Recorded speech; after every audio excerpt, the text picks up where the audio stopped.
پھر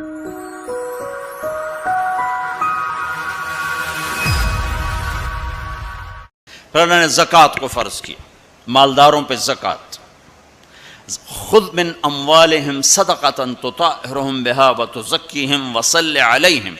زکوٰۃ اتنا بڑا عمل ہے کہ اللہ تعالیٰ ہمیں کہتا ہے کہ میرے نبی پہ درود پڑھو، فرشتوں سے کہتا ہے میرے نبی پہ درود پڑھو، اور خود بھی کہتا ہے کہ میں اپنے نبی پر درود بھیجتا ہوں. اللہ کی طرف اب درود کی نسبت وہ رحمت ہے، اور فرشتوں کی طرف ہماری طرف درود کی نسبت دعا ہے جو ہم کرتے ہیں، صلی علی محمد وعلی آل محمد. تو اللہ تعالیٰ نے ہمیں، آپ کو، پوری دنیا کے اہل ایمان کو، فرشتوں کو حکم دیا کہ میرے نبی پر درود پڑھو، اور خود بھی پڑھتا ہے، ان اللہ وملائکتہ یصلون علی النبی.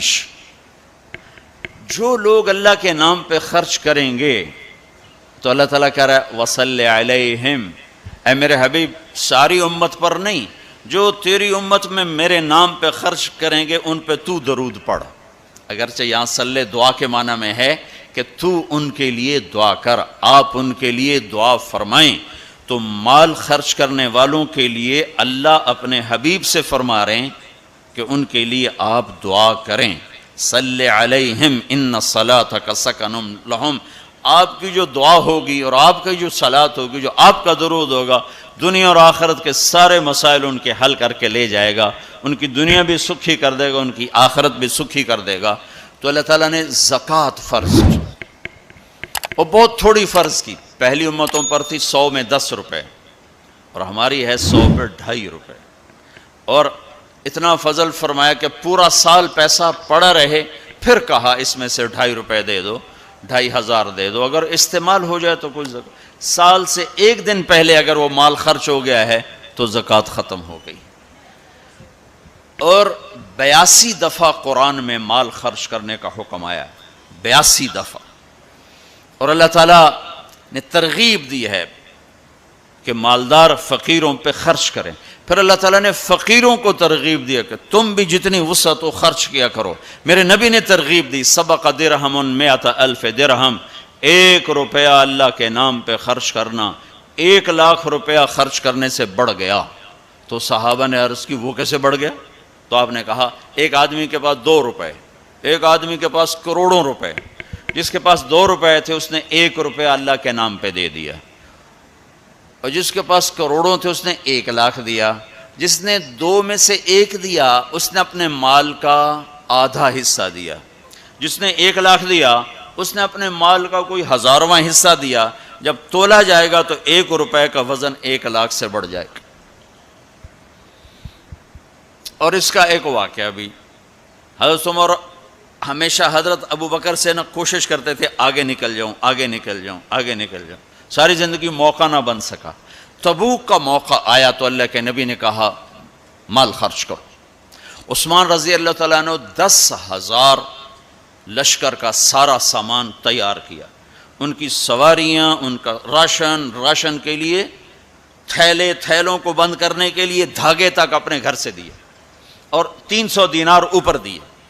تو اللہ کے نبی کی جھولی میں وہ 300 دینار پڑے تھے یوں، اور آپ ان دیناروں کو اٹھا کے یوں فرما رہے تھے ما علی عثمان اللہ یعمل بعدا. عثمان آج کے بعد کچھ بھی نہ کرے تو جنت واجب ہوگی. تو عمر کہنے لگے آج میں ابو بکر کو کاٹ سکتا ہوں، آج میں اس سے آگے نکل سکتا ہوں کہ وہ آج کل غریب ہے، میں مالدار ہوں. تو وہ تھوڑا لائے گا، میں زیادہ لاؤں گا تو میں بڑھ جاؤں گا. لہٰذا انہوں نے اپنے مال کا آدھا حصہ، آدھا گھر میں رکھا اور آدھا لے کر آئے. ابو بکر نے جھاڑو پھیر دیا، جو کچھ تھا وہ سارا سمیٹ کے لے آئے. جب دونوں پراپرٹی سامنے رکھی گئیں تو حضرت عمر کی بہت زیادہ نظر آ رہی، ابو بکر کی بہت تھوڑی نظر آ رہی. لہٰذا حضرت عمر بڑے اطمینان میں کھڑے کہ آج جیت خطاب کے بیٹے کی ہے. میں قربان جاؤں، اللہ رسول تو جانتے ہیں کہ کون کیا کر کے آیا ہے. تو میرے نبی نے سوال ہی بدل دیا، جو اس موقع کا سوال ہی نہیں. کوئی آدمی مسجد میں چندہ دینے جائے، مدرسے میں چندہ دینے جائے، کہا جی مول صاحب یہ 1 لاکھ روپیہ ہے مدرسے کے لیے، مسجد کے لیے. آگے مولوی صاحب کہیں پیچھے کتنے پڑے ہوئے ہیں تو کہے گا یہ بھی واپس کرو، میں تو تھوڑی نیت جو کوئی چکر لگتا ہے کہ تسی ٹھیکیدار ہو، مگر علی شاید ابھی پیچھے کتنے پین. یہ موقع کا سوال ہے ہی نہیں. مولوی صاحب کو چاہیے جی جزاک اللہ یہ لیجئے رسید، بسم اللہ، پھر بھی موقع آئے تو دیتے رہیں. تو میرے نبی نے پوچھنا یہ تھا ابو بکر کتنا لائے ہو، عمر کتنا لائے ہو، اور یہی اس موقع کا سوال ہے. لیکن اللہ رسول جانتے ہیں کہ کس کے مال میں وزن زیادہ ہے، تو میرے نبی نے سوال بدل دیا، فرمایا عمر ما خلفت. واہ واہ، عمر پیچھے کیا چھوڑ کے آئے ہو؟ تو حضرت عمر تو وہیں دھڑم ہو گئے گا، با میں گیا. سوال سے ہی وہ پتہ چلے گا، با میری کلی اڑ گئی، گئی وکٹ.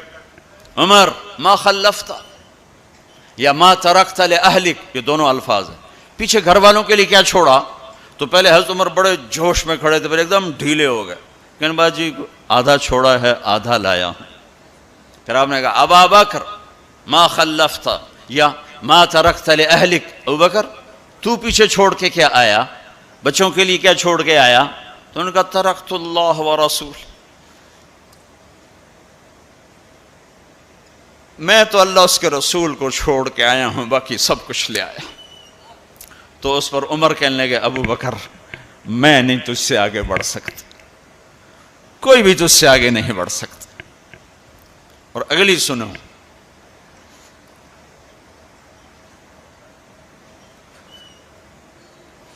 اپنے کپڑے بھی دے دیے اور ایک ٹاٹ تھا وہ پہن کر اس کو کانٹوں سے سی لیا. تو جبریل آئے، کہنے لگے یا رسول اللہ، اللہ تعالیٰ پوچھ رہے ہیں کہ ابو بکر نے یہ ٹاٹ کیوں پہنا ہوا ہے؟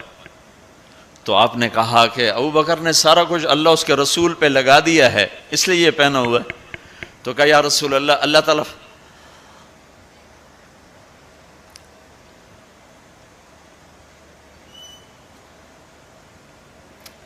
تعالیٰ فرما رہے ہیں ابو بکر سے پوچھو مجھ سے راضی تو ہے، مجھ سے راضی تو ہے، اس فقر میں مجھ سے راضی ہے؟ میں تو اتنا سفر کر کے آیا ہوں، حالانکہ ابھی 4 دن پہلے میں 12 ملکوں کا 10 ملکوں کا سفر کر کے ہوں، ساری ہڈیوں میں درد ہے. میں اس لیے آیا ہوں کہ چلو کوئی بخشش کا بہانہ مل جائے، کوئی بخشش کا بہانہ مل جائے، اللہ راضی ہو جائے. آپ سارے اس لیے حج پہ جا رہے ہو کہ اللہ راضی ہو جائے. جو سارے جہان سے کہتا ہے مجھے راضی کر، وہ کہہ رہا ہے ابو بکر سے پوچھو مجھ سے راضی تو ہے. تو آپ نے کہا ابو بکر تیرا رب تجھے سلام بھی کہہ رہا ہے اور پوچھ رہا ہے کہ راضی ہو. تو ابو بکر کی چیخیں نکلی، میں اپنے رب سے راضی، میں اپنے رب سے راضی ہوں، میں اپنے رب سے راضی. میرے بھائیو بہنوں، زندگی ایسے گزار کے مرو کہ اللہ کو ملو تو اللہ خوش ہو کے مل رہا، ایسے نہ مرو کہ اللہ کی بارگاہ میں پیش کیے جا رہے ہوں مجرم بن کر، قیدی بن کر. تو اللہ اس کے رسول نے مال لگانے پر زور دیا. اللہ چاہتا تو سب کو مال دے دیتا، کسی کو فقیر، کسی کو مالدار. مالدار کا شکر کا امتحان لیا، فقیر کے صبر کا امتحان لیا. کہ اللہ فقیر کا صبر دیکھے گا، مالدار کا شکر دیکھے گا. اور جب مالدار لوگ زکوٰۃ نہیں دیتے تو پھر عزتیں نیلام ہوتی ہیں. جب سب کچھ اپنے اوپر لگانے کا ذوق بن جاتا ہے اور اپنے ہی بڑے بڑے زیور، کپڑے، گھر، گاڑیاں. یہ بھی لاہور کا واقعہ ہے. بیگم صاحب ڈرائیور کے ساتھ گئی ہیں اور واپسی پہ کہہ رہی اسلم ڈرائیور آج میری بڑی اچھی قسمت، وہ ساڑی میں نے لی تو میں سمجھ رہی تھی 1 لاکھ کی ہے، وہ تو مجھے 75,000 میں مل گئی، بڑی سستی مل گئی. خوش ہو کے ڈرائیور کو بتا رہی. تیسرے دن ڈرائیور کے بیٹے کا بازو ٹوٹ گیا. وہ آ کر کہتا ہے صاحب جی میری تنخواہ میں تو اس کا علاج ہو نہیں سکتا، تو مہربانی کر کے کچھ میری مدد کر دیں، اس کا علاج ہو جائے. تو صاحب کہتے ہیں اسلم تمہیں پتہ تو آج کل کاروبار بڑا مندہ ہے، تو میرے پاس تو گنجائش نہیں، میرا ایک ڈاکٹر دوست ہے، میں اسے فون کر دیتا ہوں، وہ تمہاری مدد کر دے گا. جب اس طرح ہوتا ہے تو پھر ڈاکے، چوریاں، قتل و غارت شروع ہوتے ہیں۔ جب اس طرح ہوتا ہے تو مالداروں میں تکبر پیدا ہوتا ہے اور غریبوں میں ظلم پیدا ہوتا ہے۔ تو زکوٰۃ ایک بہت بڑا عمل ہے۔ 2.5% تو فرض ہے، اور زکوٰۃ دینے والا سخی نہیں اللہ کی بارگاہ میں، ہاں بخیل بھی نہیں، سخی بھی نہیں ہے، بخیل بھی نہیں، یعنی وہ بخل کے ملک سے نکل آیا ہے اور سخاوت کے ملک میں انٹری نہیں ہوئی۔ 2.5 روپے پہ 1 پیسہ بھی اوپر خرچ کرے گا تو اب سخیوں میں آ گیا، پھر جتنا بڑھتا جائے گا اتنا آگے بڑھتا جائے گا۔ اور اللہ نے فرمایا مجھے میری عزت کی قسم، جنت الفردوس میں بخیل داخل نہیں ہو سکتا۔ اور اللہ شیطان کہتا ہے کہ مجھے عبادت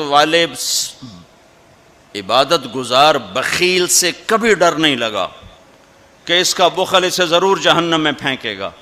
نافرمان سخی سے ہر وقت ڈرتا رہتا ہوں کہ اس کی سخاوت کب اسے جنت میں پہنچاتی۔ آپ نے سامری کا نام تو سنا ہوا ہے، قرآن میں بھی ہے، جس نے موسیٰ علیہ السلام کی قوم کو گائے کے بچے کی پوجا پہ لگا دیا، بچڑے کی۔ اللہ نے کہا سب کو قتل کرو، سارے پکڑے گئے، قتل کیے گئے، سامری بھی آ گیا۔ موسیٰ علیہ السلام نے کہا قتل کرو، جبریل آ گیا۔ موسیٰ، اللہ تعالیٰ کہہ رہے ہیں اسے قتل نہ کرو، یہ اپنی موت آپ مرے گا۔ تو موسیٰ علیہ السلام کہنے لگے جو سارے کفر کا سبب بنا، اسے کیوں چھوڑ رہے ہیں؟ تو اللہ تعالیٰ نے کہا سخی ہے، سخی کو قتل کرنا مجھے اچھا نہیں لگتا، چھوڑ دو، اپنی موت آپ مر جائے گا۔ کافر کو سخاوت قتل سے بچا گئی۔ جب ایمان والا کوئی مرد عورت سخی ہوگا تو اللہ کی بارگاہ میں کیسے اونچے مرتبے لے کر جائے۔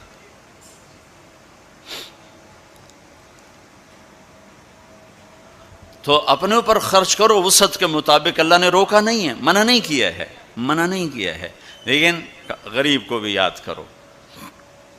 زکوٰۃ کو فرض قرار دیا، اور آپ نے فرمایا جس نے مزدور سے کام لیا اور اس کو مزدوری نہ دی، یہ تمہارے کراچی میں ہر وقت ہو رہا ہے، ہر جگہ ہو رہا ہے، جتنا بڑا کوئی طاقتور ہے اتنا وہ اپنے نوکروں پر ظالم بھی ہے، جابر بھی ہے، اور ان کے حقوق بھی مارتا ہے، چونکہ فریاد ہی نہیں کر سکتا۔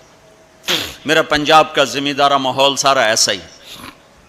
تو آپ نے فرمایا جس نے مزدور سے کام لیا اور اسے موقع پہ تنخواہ نہ دی اور اس کے پیسے مار لیے، تو اس مزدور کا قیامت کے دن میں وکیل بنوں گا، میں اس کا کیس لڑوں گا، اور جس کا کیس میرے نبی نے لے لیا پھر اگلا کوئی بچ کے جا سکتا ہے کہیں؟